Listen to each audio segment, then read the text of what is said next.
Basket के आगे अगर आप किसी धागे की मदद से, किसी क्लिप की मदद से कोई शॉपर या थैला लटका दें, छोटी छोटी चीज़ें जिनका गुम होने का खतरा होता है वो यहाँ पर हैंग कर दिया करें। घरों की खूबसूरती में मज़ीद इजाफा करने के लिए मार्बल का, टाइल्स का इस्तेमाल किया जाता है, जो कि बहुत ज़्यादा बढ़ गया है जिसका फैशन, और जो कि अगर इसके ऊपर कोई स्लिप हो जाए तो बहुत ख़तरनाक चोट लगती है। इससे बचने के लिए आप एक क्या कर सकते हैं, दुपट्टे हो गए, स्कार्फ हो गए, छोटी छोटी चीज़ें हो गई, तो उसको लटकाने के लिए लाजमी नहीं हर घर में हर तरह के हैंगर हो या अलमारियाँ इतनी नहीं होती हैं।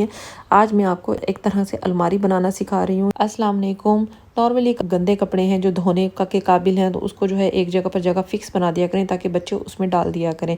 अगर धुल के कपड़े आ जाते हैं या धोने के लिए जा रहे हो तो नॉर्मली इस तरह की बास्केट का इस्तेमाल किया जाता है। इन बास्केट के आगे अगर आप किसी धागे की मदद से, किसी क्लिप की मदद से कोई शॉपर या थैला लटका दें और बच्चों को कहें, घर वालों को सब कहें, जैसे जुराब हो गए, रुमाल हो गया, टोपियाँ हो गई, छोटी छोटी चीज़ें जिनका गुम होने का खतरा होता है वो यहाँ पर हैंग कर दिया करें। और इसी तरह तार से जब कपड़े उतार के लेकर आएँ वो भी आप जो है इसी तरह इस शॉपर में डाल दिया करें, तो इस तरह ये चीज़ें गुम नहीं होंगी और इजीली आप जो है ना उसको सेव कर सकेंगे। वरना नॉर्मली होता है कि जुराबें तो बहुत ज़्यादा गुम होती हैं, एक मिलती है तो दूसरी नहीं मिलती, दूसरी मिलती है तो फिर अगली कोई चीज़, टोपी नहीं मिल रही, कोई कुछ कह रहा है, कोई कुछ कह रहा है। इस तरह आप करेंगे तो आपकी चीज़ें सेफ़ रहेंगी।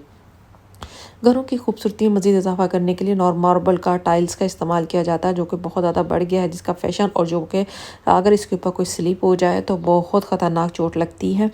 ख़ास तौर पर वॉशरूम में तो बहुत ज़्यादा लोग गिरते हैं, तो कोई फ्रैक्चर आ जाता है, बहुत ज़्यादा मसाइल होते हैं। इससे बचने के लिए आप एक क्या कर सकते हैं, कोई भी आपकी जो जूती है, जूती की जो है बैक साइड जो है उसके आपके नॉर्मली घरों के अंदर ये ग्लू गन होती है, नहीं भी होती है, ये रखें या ग्लू गन लें और इसको मेल्ट करें और यहाँ पर जो है जूती की बैक साइड पर ग्लू लगा दें। मैं इस्तेमाल कर रही थी, करते करते जो है मेरी जो ग्लू गन थी इसका जो पुश करने वाला बटन था वो ख़राब हो गया, जिसकी वजह से मैं आपको वाज़ह तौर पर नहीं बता सकी। लेकिन आप इसी तरह लाइंस में ना किसी भी तरह की लाइंस लगा लें तो इससे जूती ना स्लिप नहीं होगी, फर्श के ऊपर जो है ना वो टिकी रहेगी। और दूसरा तरीका ये है कि अगर आपके ग्लू गन नहीं है तो रबड़ बैंड जो होती है, मजबूत वाली रबड़ जो होती है ना, वो जूती के ऊपर इस तरह आप लगा दें। इस तरह क्या होगा कि वो फर्श के ऊपर जो है ना वो चिपकेगी नहीं जूती, और आपका कम से कम ख़तरा होगा गिरने का। मैं 100% नहीं कहती, लेकिन 80% आप स्लिप होने से बच जाएंगे। लेकिन कुछ अरसे बाद आपको ये चेंज भी करनी पड़ेगी जब इसकी जो है ना रबड़ कमज़ोर हो जाएगी। इसी तरह ग्लू गन का भी अगर जब इसकी ग्लू थोड़ी आप कमज़ोर देखें कि उतर रही है तो आपने फ़ौरन ग्लू लगानी है। सेंटर में मैंने इस तरह रबड़ तोड़ के लगाया है, तो ये जूती जो है ना सेव हो गई है, अब इतना नहीं गिरेगी। तीसरा हल क्या है फर्श पर गिरने से बचने के लिए, सॉक्स पहन कर रखा करें, कॉटन की सॉक्स ले लें, इससे जो है बचत हो जाती है और जो है ना कम गिरते हैं। ठीक है, अब नेक्स्ट वीक की तरफ जाते हैं। नॉर्मली हम स्क्रब वगैरह बाज़ार से लेते हैं, आज मैं स्क्रब घर में बनाने का तरीका बताती हूँ।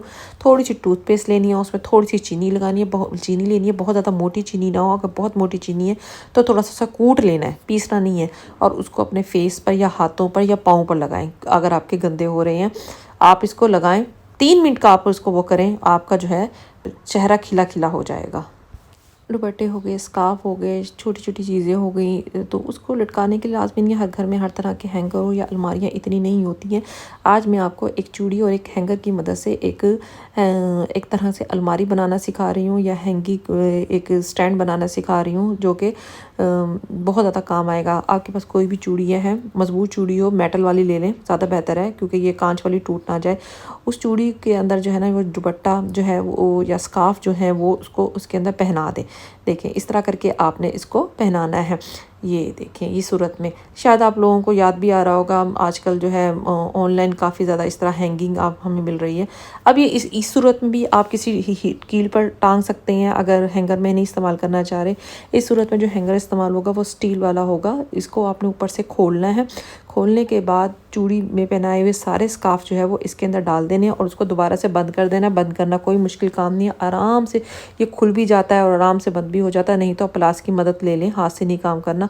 ये देखें जी, आपका ये हैंगर बन गया। ईजीली आप इसमें काफ़ी सारे दुपट्टे, काफ़ी सारे स्कार्फ लटका सकते हैं। उम्मीद है आप लोगों को ये वीडियो पसंद आई होगी। अब मुझे इजाज़त दीजिए, अल्लाह हाफिज़।